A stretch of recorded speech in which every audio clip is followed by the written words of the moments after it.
is emotionally impulsive with their words. These are people that lack emotional and self-control.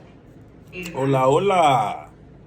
Welcome back. You're protected from it and you walk in blind faith. This is why you refuse to acknowledge it and you keep it pushing. Because you're a leader. You lead by example. And God ain't about to let you fumble nothing. Some people ask me, do you ever sleep? You're protected from other people's impulsive. Do vigilantes ever sleep? And also the Seven of Cups, Page of Cups, attracting what you need to heal, walking in blind faith. Perhaps it was your faith in Archangel Michael or in the divine that you needed to heal. And now that you're doing it, okay, these people are creating a mess for themselves. And you're walking in blind faith. You're letting, like, sleeping dogs lie is what I heard. You're letting the pieces fall where they need to fall. And you're walking in blind faith. You don't care. Let them do what they want to do. Let them talk about what they want to talk about, like they know. Like they got it all figured out. Meanwhile, they have way too much attention on you. So obviously they don't have nothing figured out. Judging you. The lack of direction is from evil eye or an onslaught of attention from others. You got a lot of people that are paying attention to you right now because you love yourself. Listen, you don't give a shit because now you love yourself. Starting to fall in love. 7 of Wands. Yes. Starting to fall in love Everyone's with patience is highly appreciated. Listen, you're falling in love with boundaries. Oh yeah, you love it. Retired people pleasers say what? Falling in love with boundaries. Falling in love with the word no underline. Falling in love with the I'm just gonna ignore that. Yeah. I'm gonna go and keep my peace and lay this to rest because it ain't got nothing to do with me. I love that girl too. Okay, let's get into it. I don't think tonight's or today's download is going to be too long, but I was just about to sit down, chill, and have my bowl of life. You already see, it's nice and soggy.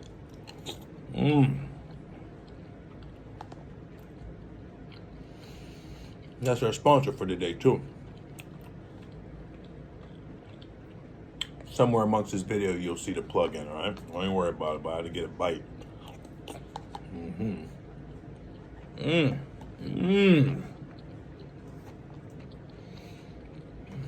Baby J, put some spice in your life. I'm telling you, need some energy. So let's get into it. I was just about to chill, get Al Bundy-ish, watch me some Brutal Doom for all you game heads out there, and just call it a night after I watched some collective messages that were so on point. Thank you, collective. I love you all. You all are so eerily accurate. It's just, it's awesome. It's like just tapping into the spiritual network. And you just, man, yes. Forgive my redundancy, but you guys are awesome. You guys are dope as shit, professional. I just love it. Class is in session. Okay, before I get too far off, but I had to give shout outs to the collective team. You guys are you're working overtime. You have multiple other jobs, multiple other things to do, and you still have time to land down on earth and save us. As true superheroes, I appreciate your work and your dedication and your perseverance. Thank you, Spirit. So with that said, that's what tonight's or today's download's about. It's about how do we get faith? A lot of people may be watching some gurus or influencers and they may be quietly asking, how did that person start walking in faith? What is faith? A lot of people hear that word so much that it's just become like air, even though air is super important, but you can't see air. So a lot of people forget the importance of air, but you don't realize you need air to stay afloat, to stay alive. A lot of us are so distracted, right? I'm gonna get us. Your mind's gonna be blown. Once it sinks in and resonates, you're like, oh, that's right. Stay with me now. If this video happens to cut out, forgive me, but the download is how we get our faith and how we find our paths in life. A lot of us go through a lot of hardships, and then when we go through hardships, then God intervenes with our life and shows us the divine, that it does exist. And it's a special connection. So if it happens to go out, that's how we find it. But I can get more in depth later. So, people are like, how do we get on our faith walk? Thank you, Spirit. Hopefully I didn't forget anything.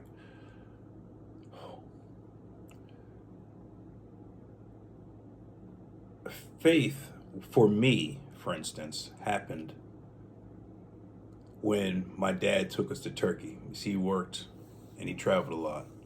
So we were in Turkey in 91 or 92. And I was still young. I was like 10 years old, I believe. And so my dad would always drive us around. Of course, we didn't have our own driver's license. So we went out of the country with him for his job for a couple years in Ankara, Turkey. And we went to Incirlik. And we were coming back from visiting the Incirlik base. We were seeing some people. We're leaving, and the skies just turned gray real quick, and it started snowing out of nowhere. But we were driving on a mountain, and my dad had a Continental. I forgot the whip he had, but that joint was vicious. It was just a long boat. It was like a Cadillac or something like that. So we're driving back from Incirlik base back to Ankara. And it was like a 2-hour something drive, I believe. Could have been longer than that. Could have been like 4 or 5 hours, something. But it was a voyage. It was a trek. So we're coming back from Incirlik, and this is how I got my faith, basically. Okay, this is how I got my faith. Because my mom was always spiritual, but that's what I was saying earlier. A lot of people throw out these, that's what it was. That's what it was. We're so distracted, and we'll get back to the mountain trip. We're so distracted with ourselves and within our lives, a lot of us are, that we don't even realize the importance, or we forget that we breathe. That's basically what it was. We're so distracted that we're like, air is invisible, right? So you don't see any importance of air. You're so distracted throughout your day, you don't even realize when you breathe. A lot of us don't take that into consideration. We just do it so naturally that we forget about it. Hence, we forget about the importance of our health because we're always on the go. Hence, the system that has always been in play, the powers that be, want us to be on a hamster wheel, always chasing that carrot or that diamond on the stick, whatever. Don't put the carriage before the cart before the horse. You know what I mean? It's just like the system has us so riled up in fear frequencies. You got to pay this bill. You got to do this. You got to take my child to daycare. I got to pick my child up from daycare. I need to get a babysitter because I'm a single parent. I need to do this. I need to catch an Uber. I don't have transportation. I need to get to the metro station, but it's too cold outside. Whatever the case, it's not too cold. Don't ever let too cold be an excuse for anything. Don't let your excuse be an excuse for anything. But where I was getting at is we're so distracted that we forget the importance of what keeps us alive, the little things, which is breathing, which is big, and so forth. Vision and walking. Just be appreciative of your body every day. When you have a grand rising, check in with God. Just like Latoya Okia said, check in with God for an hour, 5 minutes, however long you need to get your mind right and your intention set for the day. Then that helps you through the rest of your day once you tap in with love frequency. So love is the most powerful frequency. So let's get back to the origin of this message. Thank you, Spirit. How do you or many people obtain their faith? Or how do they get introduced to faith? I was introduced to faith when I was in 4th grade in Turkey for my dad's job. I left the States. I didn't want to leave the States. He said, "This is the best thing for you, Alonzo." I fought him physically, but I was just, resistant. Kids don't want to leave their comfort zone. Not even kids. A lot of us don't like to break our comfort zone, which is our self-imprisonments, our self-imposed prisons, like I did a few episodes back, when we mentally tell ourselves we're stuck, and that's how the system got us too. They have so many things out here that we mentally feel like we can't do things because there's so many pressures on us. We're like, we just give up, go drink, do whatever the case is, or boom, boom. All that shit is a way of a distraction of putting off what's really important. And that's why a lot of us, the years pass, and then we're so like subliminally traumatized. We wake up, look in the mirror, like, oh my God, 60 years has passed, and I didn't take care of anything. Your kids are older than you, and they're looking at you, but you didn't take care of your responsibilities to them, so they're showing resentment to you, and all this mess and shit because you're stuck in your own world of madness. We've all been there, not judging, but it's never too late to change it, especially if these people are alive. Rekindle your relationship as best as possible. Forgive the fast speaking. Sometimes the downloads come so fast, I get them out before I forget, and I get distracted. I had a notepad yesterday. I was writing some notes while doing my campfire stories, which I hope you all enjoyed. Zoe's campfire stories, a new segment. I enjoyed it too. I'm going to come back to the origins of the story. I love the fact that I could sit there with you guys and paint pictures, and you guys can resonate with that. I'm a visual learner, you know? And so that always helps me resonate with a message. Like every time I was in school, or if I was at a job, I would say, hey, I feel you. You want me to read it? I will. Or the visual, put it in a training video, or show me how to do it. You show me once or twice or 3 times, and I got you. I'm one of those people. Just show me what needs to be done. I've always been a visual person. Hence, I can see a whole scenario and then break it down into puzzle pieces and reverse engineer the whole scenario and put it together. But that takes years of going through experiences to get that introspective. But to get back to the origin of tonight's or today's message, how do average people find their faith? I was in Turkey in 91 or 92. My dad had a job for the 4th time, going back to the origin. But thank you for paying attention. And we were leaving from Incirlik Base to come back to Ankara. It started storming, snowing on top of the mountain. There's no guardrails on the side of the mountain. It's just windy roads. My dad was always a stiff-faced Uncle Phil, you know, from Fresh Prince of Bel-Air. Uncle Phil had a serious demeanor, right? That's how my dad's face was most of the time. He had that Michael Keaton look from Batman 1 when Vicky Vale was in the seat next to him. She was looking at him like, oh my God, what's going on? When he saved her from the Joker scene and they're playing the Prince music. Da, da, da, da. And he was all like putting acid on it. Doom, doom, doom. If you guys know Batman 1, you know what scene I'm talking about. I love them toys. So Vicky Vale's on the scene like, oh my God. And then Batman's unfazed, just. So that if you ever hear me say the Michael Keaton face, that's what I'm referring to, the Batman movie. So my dad always had that demeanor. And when the car fishtailed and we look like we're going off the side of the mountain, this is where I got my term baby Jesus from. And I say baby J's a lot. It was like a Mack truck coming towards us. And the snow was getting heavy. It was slippery. No guardrails on the side of the mountain. Just windy roads. It looked like it was just death. So my dad said, oh, baby Jesus, please, baby Jesus. It's the first time I've ever heard my dad pray out loud. And he's like, please, baby Jesus, no, not today, not today. And I was like, shh, shh, shh. And I'm sitting there, I'm calm. Like a calmness overcomes me. So I wasn't really I was reading a book in the back of the car too, which is the last time I did. Because when I used to read books for school and shit and bouncing, it would give me a headache and stuff. I would have migraines after that shit. So I was the first and last time, I think I was reading White Fang heading home or something like that. Maybe Dick. So I was calm. Something just told me not to fear. It's like my brother's in the car. My dad was sitting there praying, oh, baby Jesus, not today, please. So we're spinning. Is how I'm getting my faith too, subconsciously. And I'm thinking we're all right. I was like, we ain't going to go off the road. Then all of a sudden I feel the back tire just Then I started getting scared. Dropping in my stomach. I was, oh my God. And then I had this vision of us just siding them out. So we're spinning. I feel the back of the truck or the car tire just shit. Then the second tire, of course, the alarm went off. So part 2. So we're spinning and spinning. And then the first tire goes, second tire, my dad's like, oh, baby Jesus. And then all of a sudden, when we thought we're done, both back tires slipped off the side of the road. First 2 tires start slipping down, and we stopped. It was like a hand came from the cloud and just stopped the car from going off the mountain. And we're like,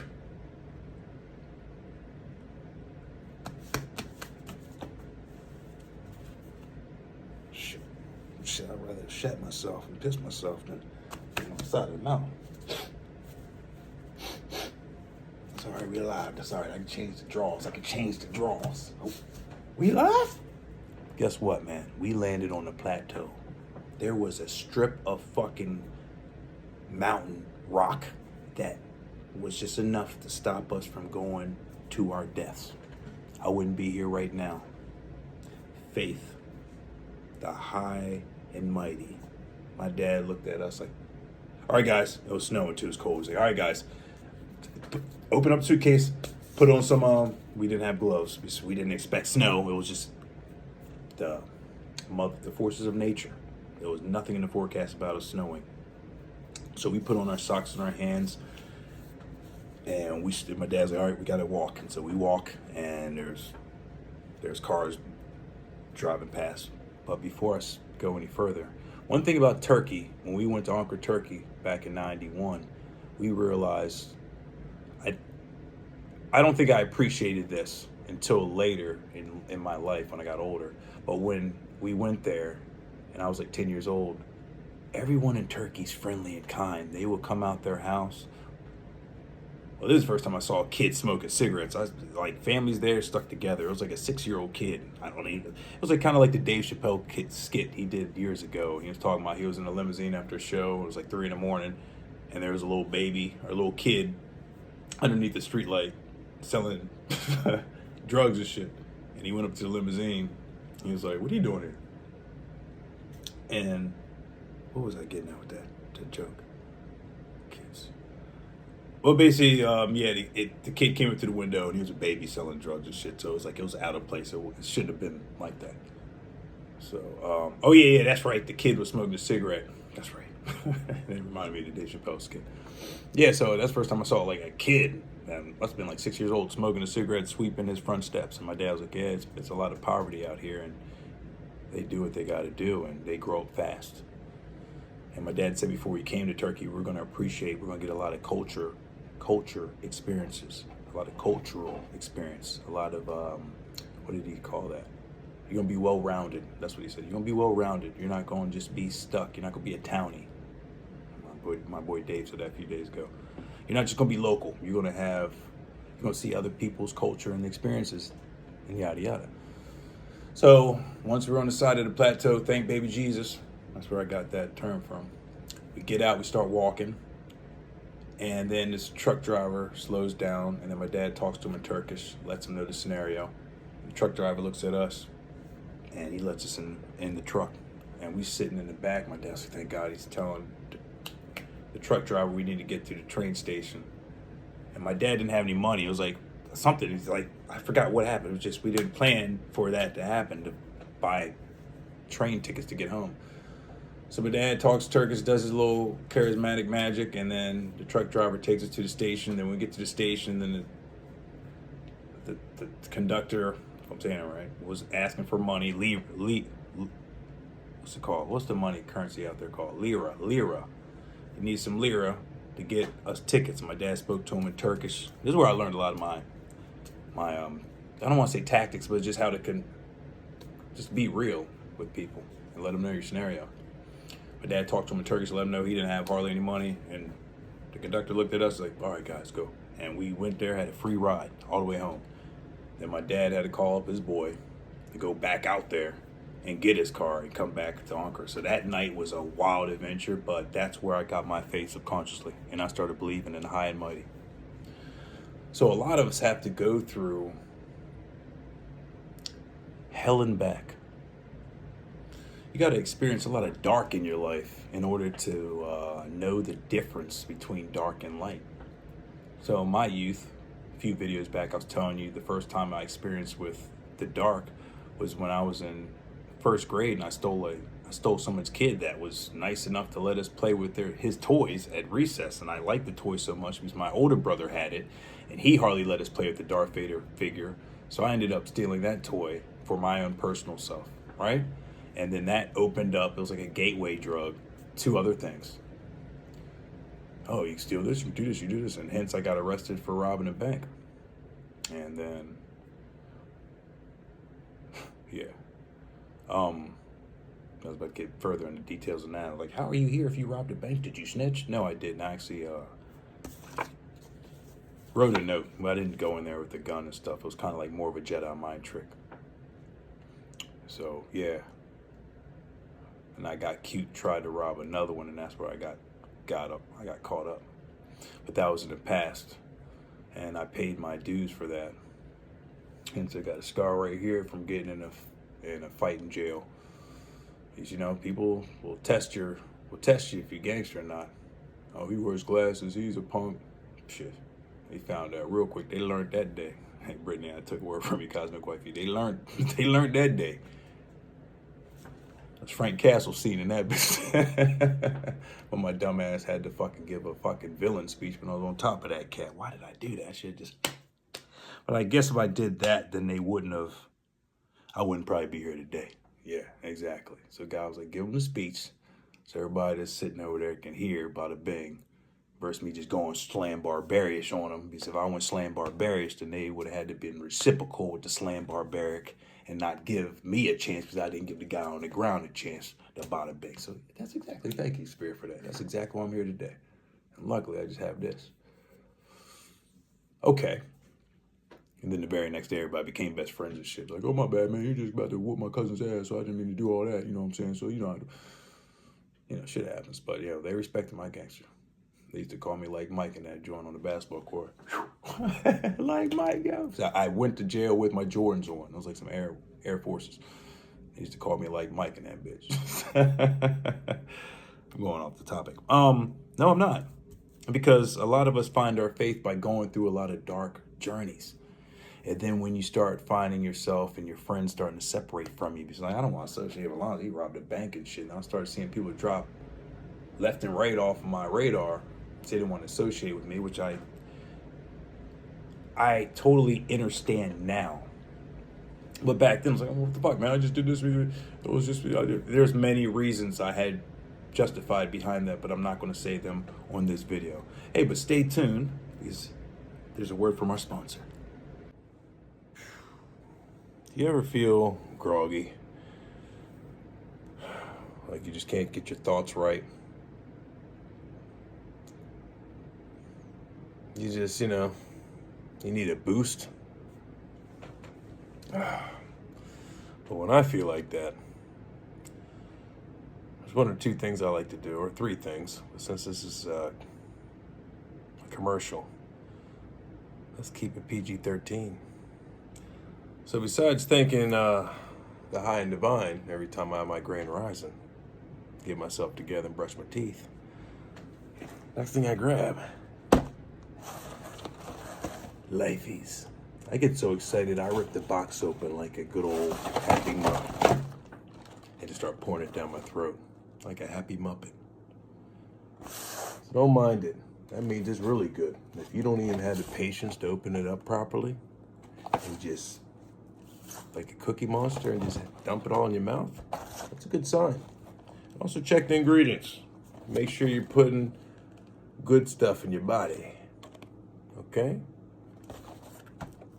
Good find.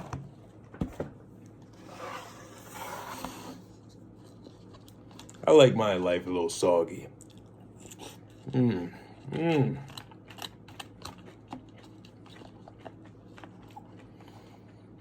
Just put a little spice in your life. Now clear up the fog. Put some good old pep in your step in the AMs. Love ya.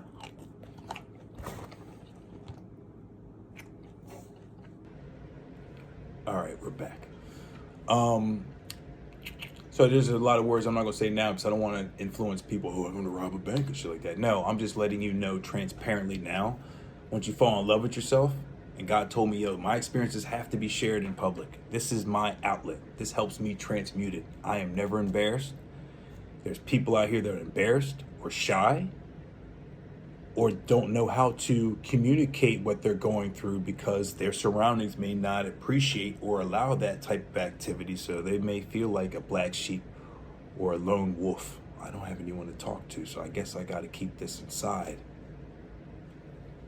And then it just builds up, and then you find yourself forming an identity off of the things you had to shelter because you felt like you had no one to express it yourself to. And that creates villains or heroes every day. So I was finding myself in that dark mode of, okay, no one wants to fuck with me, all right, bet, I'll do it my way. I'll be MacGyver, I'll do this, I'll Mission Impossible through a ceiling and shit like that. I'll get through the lasers, and if I'm sweating, I'll catch the sweat bead.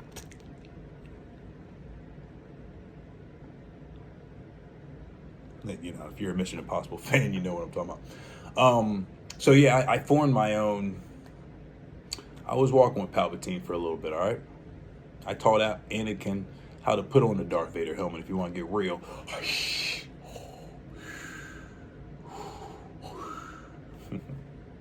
James Earl Jones, yada yada. So yeah, I was walking with Palpatine. I was his Padawan for a minute until I met Obi. And he showed me the light. You need to know the dichotomy, right? This hand right here represents that we are everything. Everything exists within us, and everything outside exists because of us, yada yada. Everything's one. We're connected to consciousness. So a lot of us have to go through that shit pit, and then you have someone that comes into your life that actually has the light, and then us, how we're designed, we radiate to the light. It's like moths and bugs at the night times radiate to the light post. You always see the bugs around the lights. When I was a kid, I would always wonder why there was a whole bunch of flies and stuff around the night post. But back in the day, we had one of them like purple like bug zappers. If you guys are familiar with the 80s and 90s, you remember them bug zapper lights you used to have in your backyard? It's kind of like very there's a word I was going to say, for lack of words, brutal. You know what I mean? It was just a foul way for the bugs to go, you know? But so awesome. I'm in love with everything now that I'm like, I appreciate everything in life because everything is us. It's awesome. Thank you, Spirit. What was I getting at? The lights and the bugs and so forth.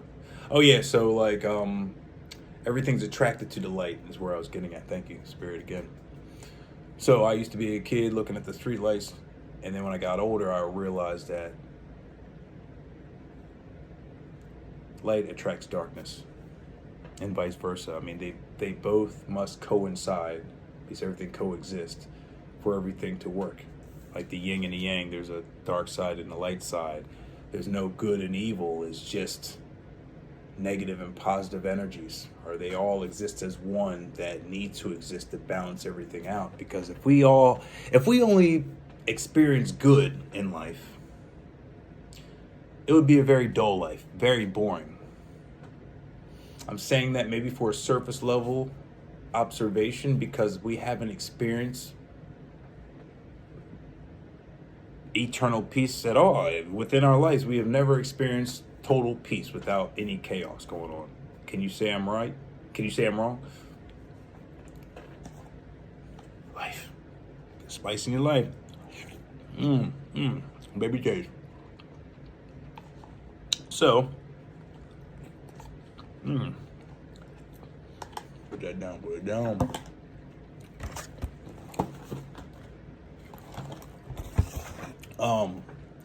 So like, yeah, if we only had good in life, we would not know what bad is.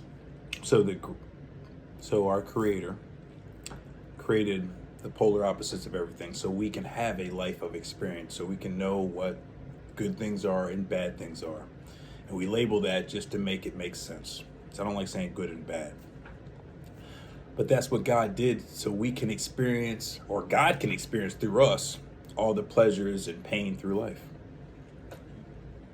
And a lot of us go through a lot of pain in order to find faith, which is the unseen. You have an individual come into your life, and then you notice the contrast. This person's different. Then you notice how they conduct themselves, and then your personal curiosity, inquisitiveness wants to study that individual to see how they live their life without doing the things that we thought was the only method of actions to do to get these results.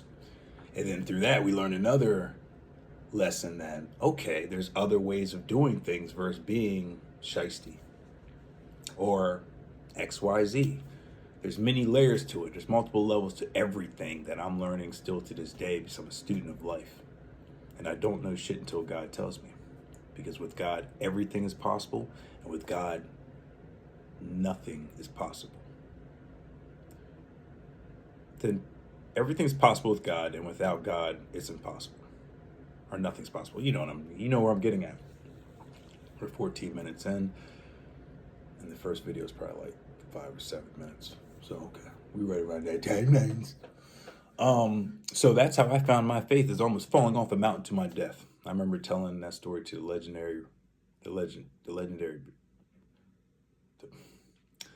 I messed up his name. Red the Legendary Beard.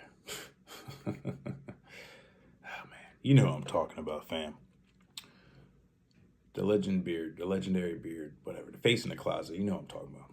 I told my boy Red that story about the baby Jesus almost falling off the mountain, and that's where I got my faith. I don't know why I even brought that up, but yeah, we were learning from each other, so that's where that story came from. But that's how I got it.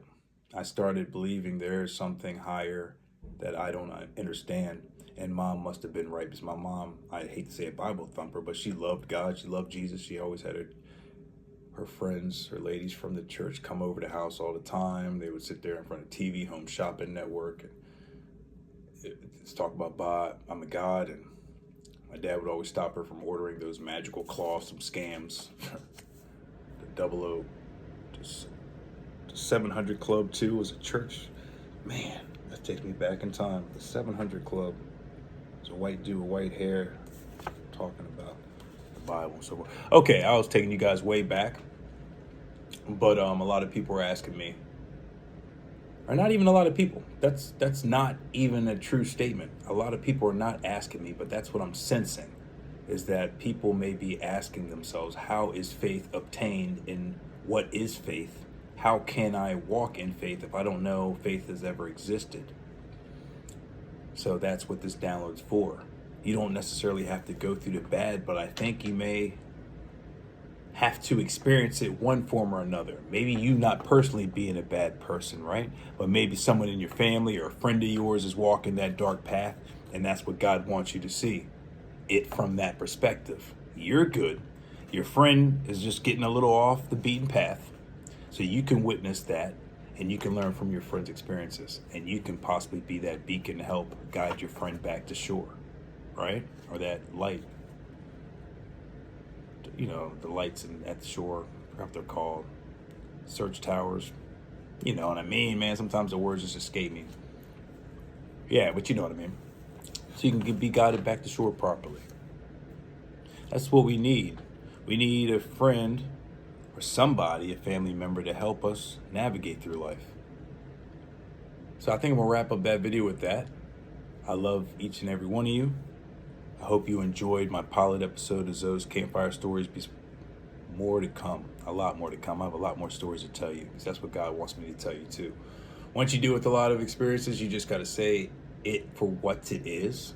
You can protect identities, but if it resonates, then that means it's meant for you. There's no way to avoid it now, because a lot of stuff I was holding in to save face, for instance, or I thought I did it on my own. It's already dealt with. You know what I mean? I resolved it already. But then that compelling feeling in here was telling me I need to share it with you all for it to be fully resolved, for it to be fully transmuted, so it won't just be sitting in my body and in my system just circulating. I was like, okay, well, I resolved it, but I really didn't, because then I'm not saving you guys, because I'm holding on to something that could possibly help you guys move on forward if you're in a similar situation. I went through it, so I'm like, hold on, shit, before you burn your hand, watch out for these type of design stoves. You think they're off, but then boom, boom, I burned my hand last week. So then you're like, oh, I do have a Tyson stove, or whatever the name brand of your stove is. So I'm going to be more careful before I turn on the oven fans and stuff, because I don't want to have my shirt over that oven and then all of a sudden I catch myself on fire. So thank you, Alonzo, for giving me that heads up. All right. So that's all these videos are for. It's not to slight anybody or whatever. it helps me first and foremost, because I'm like, how do I love myself if I'm still holding on to a lot of poison? And me and my brothers have been through a lot of experiences, a lot of adventures that a lot of people don't even believe if we didn't have evidence. All right, we have some shit that I can tell you right now. Yeah, right. And then I'll show you a picture of him, or I'll have 5 witnesses. Oh yeah, that did happen. It seems like that's how my life has been, and a lot of chosen ones' lives have been. You go through a lot of fantastical Hardy Boys adventure type, Goosebumps adventures, whatever, Indiana Jones, for you to see all the aspects and variables in life, so you can come back and help somebody understand and navigate the cosmic maps. Just like my dad said, we'll be well-rounded if we went to that trip that I was fighting him. So you have a lot more friends. Like, no, I got my friends. And that's when I was pen-paling a lot of my friends when I was overseas and sending them letters. Yeah, who remembers those? Writing letters and shit. Which I'm holding on to this. I'm going to drop a jewel real quick before I end this episode of No Filter. When I do my next episode of Zoe's News Network, we're going to be talking about Machiavelli and who Machiavelli was, and why that has so much importance to Tupac. So there's a lot of rumors circulating that Tupac may still be alive. Kind of crazy. And the last album he dropped before he supposedly transitioned was called what? Machiavelli? Yeah. So hopefully Zoe's not right again about saying Tupac never did die and he's still out here. And he was just operating like Machiavelli. I hope Alonzo's not right again. That would not suck, but it would suck for you guys. For a little bit, it'll sting just for a little bit. It's like, damn, he was right again. I want him to be wrong. God dizzle. Your wife's sitting there saying, She's eating a bowl of grapes or something like John Witherspoon. Every time I'm in the kitchen, you in the kitchen. Eating all that got. Just joking. I love every one of you. Stay blissful. Stay prayed up. There's a lot of demons out here because they're desperate, because the spiritual warfare is crumbling. This is a great time to be alive. And just stay vigilant. Just stay mindful. Read up on the scriptures. Get yourself together. Find what you want in life. Don't let your excuse be your excuse. Faith does exist. And it is your strongest weapon. Because God says it himself, if you believe in me and my son that came in the flesh, then you will have eternal life and protection from all harmful, sabotaging, devilish, deadly energies. So no weapon formed against you shall prosper. This too shall pass. I was about to say, so watch me cook, but I'm not bare-chested.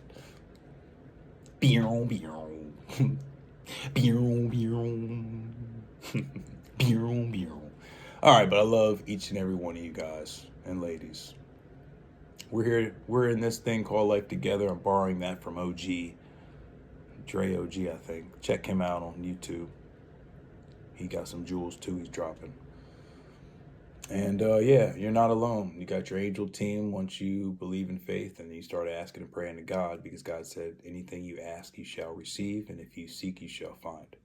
I'm out. Otherwise, there'll be another 20 minutes.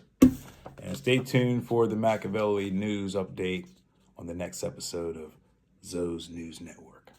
I love you.